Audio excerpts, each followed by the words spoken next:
Olá, eu sou Mônica Gibson e o nosso convidado de hoje para falarmos sobre a economia americana é Greg McBride, da Bankrate.com. Greg, o relatório de produtos duráveis dos Estados Unidos é geralmente volátil, mas dessa vez atendeu às expectativas. O que isso significa?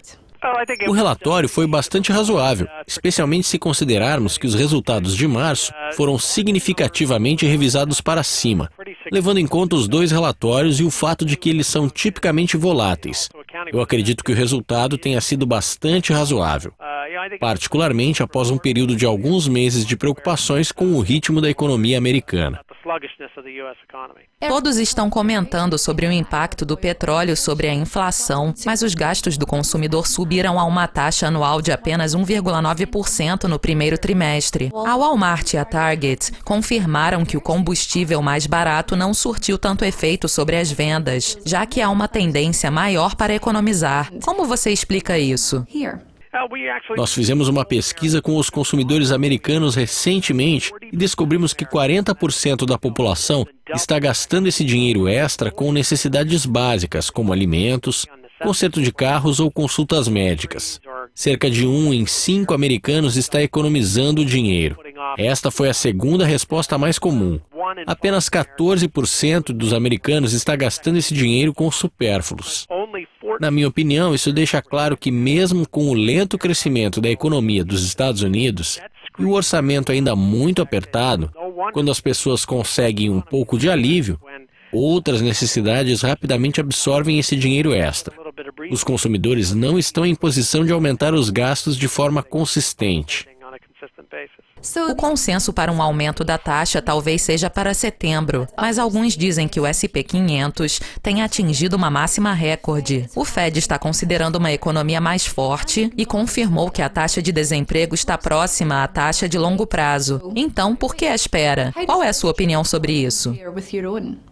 O Fed preferiria aumentar as taxas mais tarde. Eles não querem tirar a recuperação econômica dos trilhos e a inconsistência que temos visto na economia americana dá mais suporte à manutenção das taxas. Apesar disso, eventualmente eles vão deixar o patamar de 0% da taxa. E minha expectativa é de que teremos um aumento no terceiro trimestre desse ano.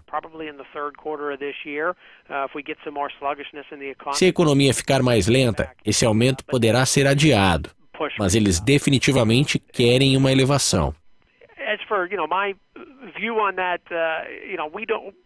A economia atual não é mais dependente dessas taxas próximas a zero da crise financeira, mas os mercados ficaram viciados nessas baixas taxas.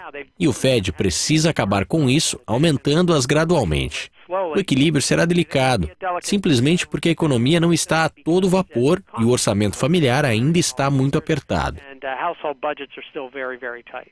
A força do dólar tem sido um dos ventos de proa para a economia dos Estados Unidos no início de 2015. Mas a política monetária do Fed está à frente da maioria do resto do mundo, e eles terão de começar a aumentar as taxas.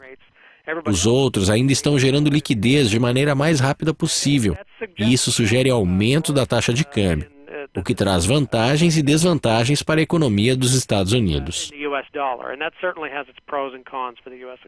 Analistas dizem que o SP provavelmente não fará progresso até que a folha de pagamento seja divulgada em 5 de junho, mas a taxa de desemprego não é o problema, e sim a falta de aumento dos salários. Qual seria o resultado necessário para o próximo relatório?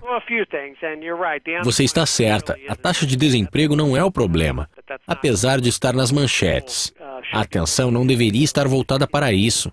Nós precisamos de um crescimento sólido nos empregos, particularmente nos setores empresariais e profissionais.